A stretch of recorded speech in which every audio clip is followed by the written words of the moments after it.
Capítulo 114. Como uma cela se tornou o lugar onde as coisas acontecem. O fosso? Encaro Hudson e Flint, mas ambos parecem tão perdidos quanto eu. O que é isso? Remy ergue uma sobrancelha. Já leu O Inferno de Dante? Acho que ele se inspirou neste lugar, porque alguém se divertiu bastante com a ideia. Não li, não. Eu li. Revela Hudson com uma cara bem séria, e seu braço enlaça minha cintura outra vez. E para ser sincero, eu acharia bem melhor não ser congelado, ou passar por qualquer outra coisa assim. Não faço ideia do que ele está falando, mas concordo totalmente. Calder se levanta e coloca a bandeja de volta no buraco do chão, e todos nós fazemos o mesmo. Analiso ao redor da cela, imaginando se vamos ter de urinar em algum buraco diferente da próxima vez.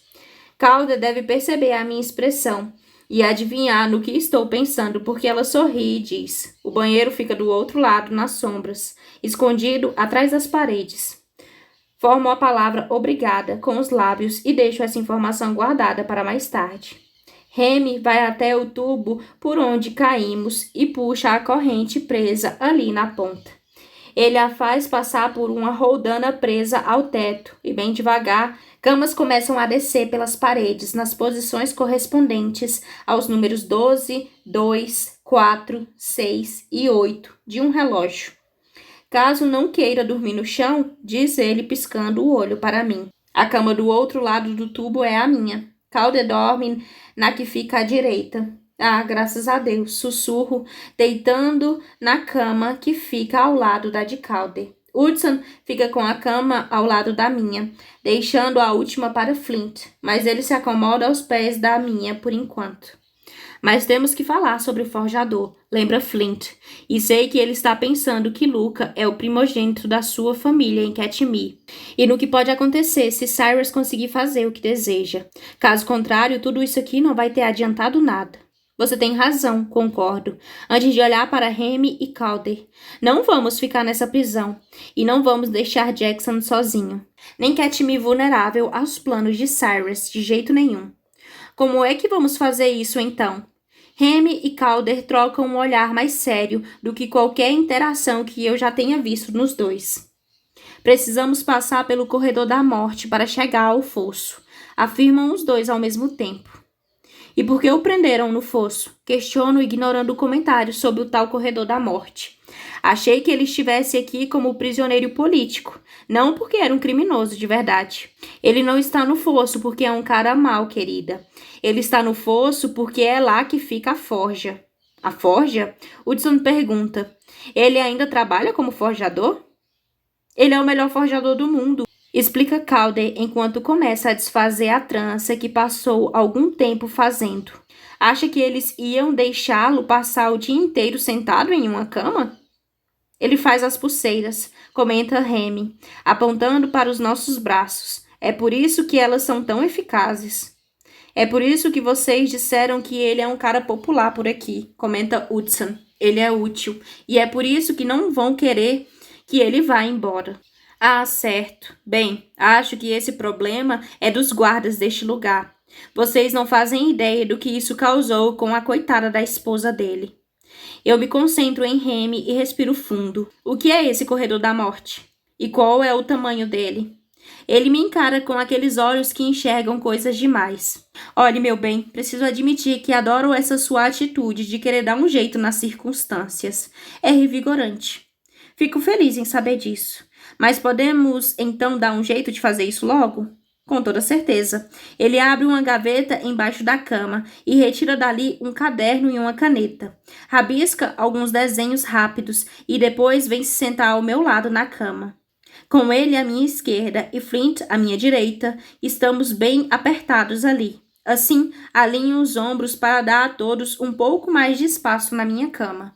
Hudson vem e se senta na cama de Remy, bem diante de mim, e mostra um pouco das presas para o bruxo. Tenho certeza de que isso é por minha causa, só para lembrá-lo de quem é o meu consorte, e não consigo evitar. Dou uma risadinha, porque tudo isso é completamente ridículo. É algo que faz Hudson abrir um sorriso encabulado para mim por um segundo, antes de voltar a encarar Remy. É o comportamento típico de um homem das cavernas. Mas isso não me incomoda nem um pouco. Afinal de contas, houve alguns momentos em que Calder estava lambendo os lábios também. E tive de avisá-la para não ultrapassar os limites. Pelo jeito, somos uma dupla bem possessiva. Bem, esse é o nosso pavilhão, certo?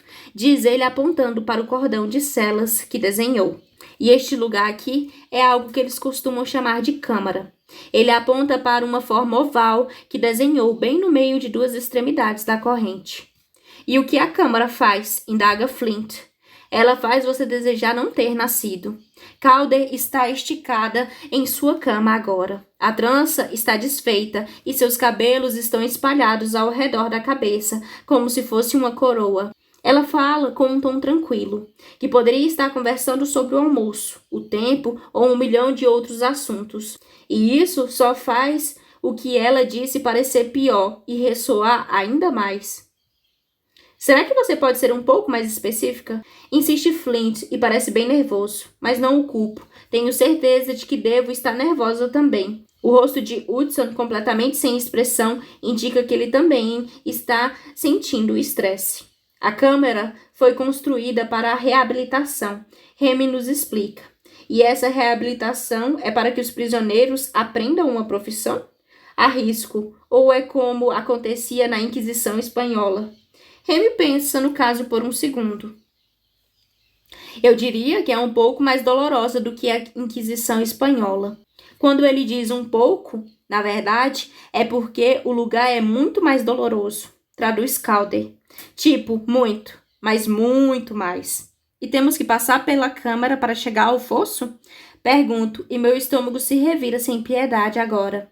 Calder suspira. O problema é que a prisão é juiz, júri e carrasco. Tenho certeza de que você sabe como é difícil haver um julgamento de verdade no mundo paranormal. As pessoas usam a magia para ludibriar o sistema ou usam seus poderes para derrubar as cortes. Por isso, essa prisão foi construída como uma maldição inquebrável. Ninguém aqui pode jogar com o sistema. Depois de entrar, a única maneira de sair é provar que você está reabilitado. Remy ri, mas não há nenhum humor na sua voz. É claro, isso significa que é a própria prisão que vai julgar quando você pode se considerar reabilitado. Ela aplica castigos cada vez maiores por meio da Câmara. E quando ela acha que você já se redimiu o suficiente, decide deixar que vá embora. Calder indica Remy com um aceno de cabeça. E se você tiver o azar de ter nascido aqui dentro, bem, nascer aparentemente é o seu crime. E não há como se redimir por esse pecado. Solto um gemido exasperado e olho para Remy. Agora sei por que ele tem tanta certeza de que uma flor é a sua chave para sair daqui. A prisão decide, ecoa Hudson com a expressão totalmente vazia. E quem comanda a prisão? É aí que está, diz Remy. Ninguém a comanda. Supostamente, a prisão é governada por uma magia antiga. Ela toma as próprias decisões, funciona por conta própria, e como não tem nenhuma emoção ou desejo humano, não pode ser subordinada nem ficar irritada, nem nada do tipo. Embora eu suspeite de algumas coisas. Minha mãe disse uma coisa sobre me redimir quando eu estava sendo preso. Flint fala para nós. Eu não sabia do que ela estava falando, mas devia estar me dizendo para eu ir até a câmara. Ela não devia saber o que estava pedindo, diz Calder. Ninguém desejaria uma coisa dessas a um ente querido. Mesmo assim, você faz isso todos os meses para que eu possa ir ao fosso, pontua Remy, sorrindo para ela. Pela primeira vez desde que a conhecemos, Calder parece um pouco encabulada, mas logo se recupera. Bem, preciso dar um jeito de conseguir meu esmalte de unha. A beleza tem seu preço. Flint olha para as unhas dela, para Remy e para mim, e dou de ombros. Eu seria a última pessoa a querer passar por uma sessão de torturas em troca de uma nova cor de esmalte. Então, como podemos chegar até a câmara? Pergunto. Apavorada, mas ao mesmo tempo determinada. Precisamos chegar até o forjador, e depois precisamos cair fora daqui. Se a câmara for a única maneira de fazê-lo, então eu topo. E quanto tempo leva para chegar de onde estamos até o fosso? Você sabe, Calder? Pergunta Remy. Não consigo me lembrar em que ponto do ciclo nós estamos. Acho que faltam uns 6 ou 7 dias. 6, responde Calder. E agora ela está sentada na cama, pintando as unhas dos pés de preto. Não faço a menor ideia de onde ela tirou o esmalte, mas preciso admitir que ela é muito boa nisso. Quer dizer que daqui a 6 dias vamos estar no fosso? Pergunta Hudson. Se quiser se arriscar a passar pela câmara todas as noites? Como assim, se eu quiser arriscar? Pergunta Flint. E ele também está observando Calder pintar as unhas. É como brincar de roleta russa, explica Remy, levantando-se e voltando para sua cama enquanto Hudson vem para junto de mim. E a câmara é a bala. Se decidimos jogar, então vamos girar a roda naquela noite. Podemos cair na câmara, mas podemos cair em outro lugar. Se não cairmos, ainda assim descemos um nível e conseguimos uma boa noite de sono. E jogamos de novo no dia seguinte. Se cairmos na câmara, vamos passar por um inferno sem tamanho. E depois, se ainda estivermos dispostos, jogamos de novo no dia seguinte. Como faltam 6 dias, isso significa que a câmara pode girar 6 vezes. 6 noites possíveis de tortura. Mas depois chegamos ao fosso. Não vai ser tão ruim assim, garante Hudson. Ninguém vai poder nos machucar tanto em uma noite só, certo? Ah, a tortura não é física, diz Calder. A câmara não toca em nenhum fio do seu cabelo, mas no final você vai estar implorando que ela o deixe ir. Ela guarda o esmalte, ergue os joelhos até a altura do peito e balança um pouco. E o que acontece? Indago já sentindo muito medo da resposta. Ela faz você encarar as piores coisas que já fez, várias e várias vezes, até ter certeza de que você se rendeu e se redimiu por tudo. Dias, semanas, anos. O rosto de Remy está bem sério. Há pessoas que enlouquecem com isso, às vezes na primeira noite, outras vezes depois de passarem vários meses ali. Depende só da pessoa e dos crimes que ela cometeu, completa Calder. Por isso, acho que vocês precisam perguntar a si mesmos qual é a pior coisa que já fizeram. Capítulo 115. Como prever o futuro se não houver um futuro para prever? A pergunta paira no ar pelo que parece uma eternidade, depois que Remy a formula, ficando cada vez maior, até que é a única coisa na qual consigo pensar. A única coisa em que cada um de nós consegue pensar. Flint é o primeiro a se mexer. Ele se levanta e começa a andar pela cela, e sua expressão mostra que ele já está em um lugar sombrio. Hudson nem reage, seu semblante continua vazio, e ele não move um músculo sequer. Mas estou segurando sua mão e sinto que ele está tremendo. Tento atrair seu olhar, mas ele está mirando algum ponto no espaço, e sei que ele está repassando os últimos dias e semanas em Katmai antes que Jackson o matasse. Sei que ele pensava que estava fazendo a coisa certa na época, mas também sei o quanto esses erros o machucam agora, em retrospecto. A ideia de passar uma noite inteira com esses erros sendo esfregados na cara dele, ou várias noites, é incrivelmente cruel. E se você não quiser jogar? Pergunto de repente. E se não quiser se arriscar a parar na câmara? A prisão não é um lugar completamente cruel, responde Remy. Basta não se oferecer para participar da roleta, e aí você fica exatamente onde está. Pode demorar 6 meses para chegar ao fosso, ou 1 ano, ou pode levar uma eternidade. Mas se você não se redimir na câmara, então nunca vai ter a oportunidade de sair. Completo a frase para ele. Exatamente. Puta que pariu, que maravilha, rosna Flint. Ainda andando de um lado para o outro, e sem dar nenhum sinal de que vai parar ou se sentar tão cedo. Então, já sabemos que não temos flores o suficiente para tirar todo mundo daqui, e estamos a 6 dias de alcançar o forjador, digo contando cada informação que temos na tentativa de criar um plano e de não me estressar com os meus próprios crimes. Talvez eu não tenha usado minha mente para forçar as pessoas a se matarem, mas não resisti com mais energia ao que Jackson quis fazer com a fera imortal e depois ver que Xavier morreu por causa disso, são coisas das quais não gosto nem de pensar. E gostaria menos ainda de revivê-las várias e várias vezes. Mas se formos em frente com esse plano, vou ter que revivê-las, até que a prisão ache que me redimi o suficiente e me deixe ir embora. Ou até que a gente consiga encontrar uma maneira de fugir daqui. Como Flint acabou de dizer, Puta que pariu, que maravilha. Só por curiosidade, qual é a probabilidade que temos de chegar ao fosso em 6 dias e a prisão decidir que já nos redimimos o bastante para nos deixar ir embora? Conjecturo enquanto repasso na cabeça tudo que Remy e Calder me contaram. 0, respondem os dois ao mesmo tempo. Sério?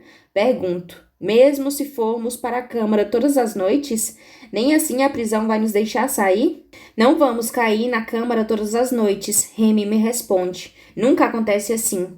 Ouvi um guarda dizer que antigamente todo mundo tinha que escolher câmara ou pausa. Mas, com o passar dos séculos, a prisão foi ficando cada vez mais lotada. Por isso, hoje nós giramos uma roleta para saber quem vai cair na câmara a cada noite.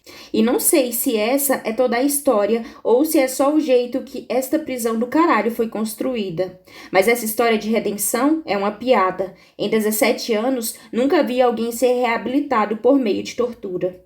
É um pensamento aterrador e percebo que todo mundo está assimilando as palavras. Calder quebra o silêncio depois de um tempo.